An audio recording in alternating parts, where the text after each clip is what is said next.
این ماهی‌ها در کول‌های پرورشگاه ماهی خوشزادی ناحیه عبدالرحمن جامی پرورش یافته‌اند. حالا آنها را به بازار میبرند.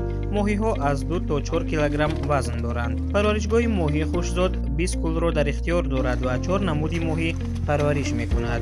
جمعیت سهامی شده پرورشگاه ماهی خوشزاد ناحیه عبدالرحمن جامی در تامین بازارهای محلی مرکز ولایت ختلان، شهر باختر و شهر دوشنبه سهمگزار است. همه روزه از این کول‌ها به حساب میانه 1 تن ماهی به بازار برآورده می شود. ماهی که ما در اینجا پرورش میکنیم این ماهی‌های گرمی دوستدار است.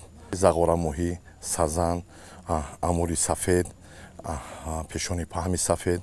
ما در اینجا 4 نمود ماهی را پرورش میکنیم. در پرورشگاه ماهی خوشزاد ناحیه عبدالرحمن جامی بیش از 60 نفر کار میکنند. رهبریت جمعیت نقشه دارند که در آینده استحصال ماهی را 30-40% زیاد گردانند. ماهی ها را از این کول‌ها با واسطه نقلیات مخصوص به بازار میرسانند.